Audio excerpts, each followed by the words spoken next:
Hello and welcome to our next video.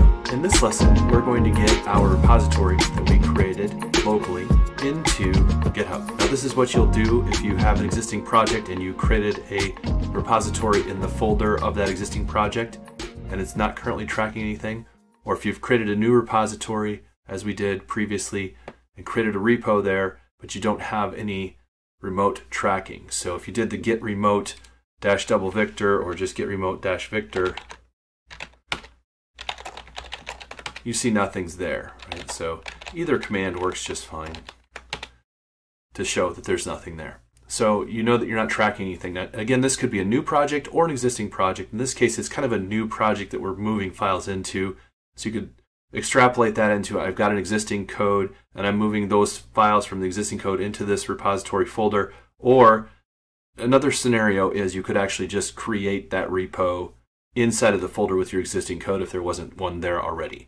So you don't necessarily have to move things around, but it's always nice to just kind of start somewhere, and one of those works just fine.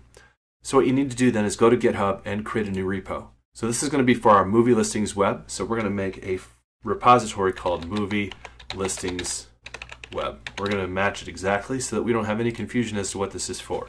This is for our movie listings page.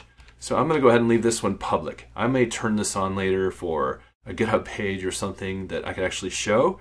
You could make it private just as easily. It's up to you what you want to do with it. I'm making it public because maybe I'll leave this out here and then we'll get the code or fork it or something later if you want to have it. So who knows? We'll just let it be. So here's the main thing though.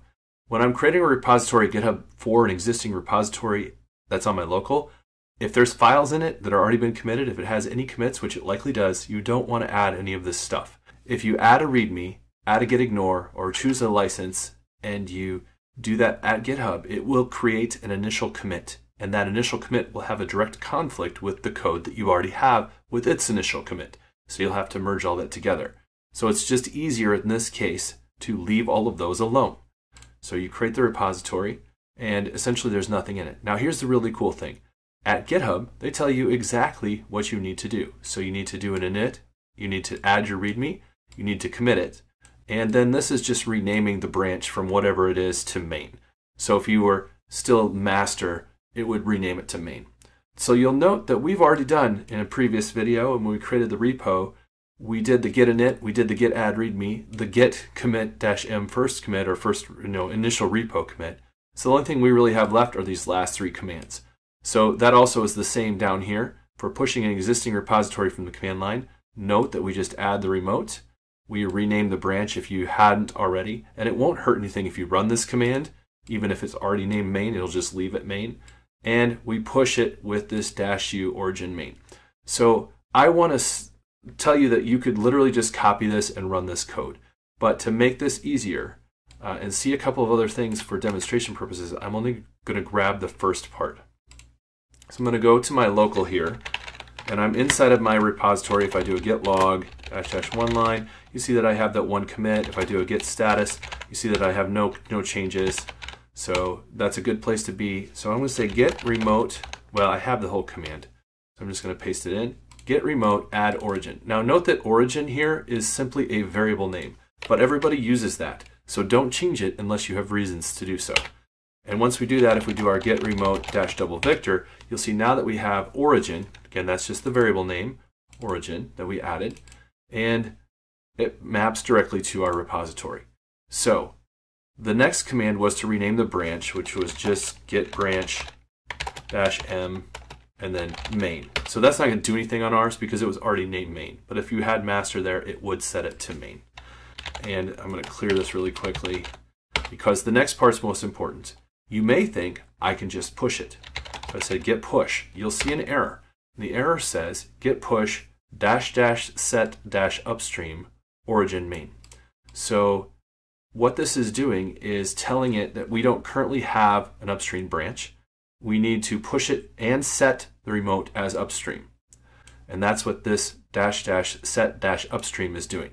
Now, the really cool thing is the shorthand of that is just git push -u for upstream origin main. So this is the same command. Git push origin -u origin main is the same command that they're asking us to run at GitHub as git push dash dash set dash upstream. The dash U is just a shorthand for it. So for whatever reason, it did not copy. I apologize. So I'm just going to copy that command. I'm going to paste it in, and I'm going to run it. And you'll see that now that will actually allow the push to work. It does say it's tracking main to main, branch main set up to track origin main. And if we do a git remote dash v, we see we're still tracking. We do a git branch. Let me clear this so it's at the top. Git branch dash a, we see that we have all of our branches, our local main and our remote origin main. And so that we're definitely good to go there. And that's all we needed to do to get it out there. Let's just validate the code was pushed out by simply just hitting F5 on this page to refresh it. And we should see our first commit is there. And there's our movie listings website, our initial commit that was done a little while ago and is ready to go.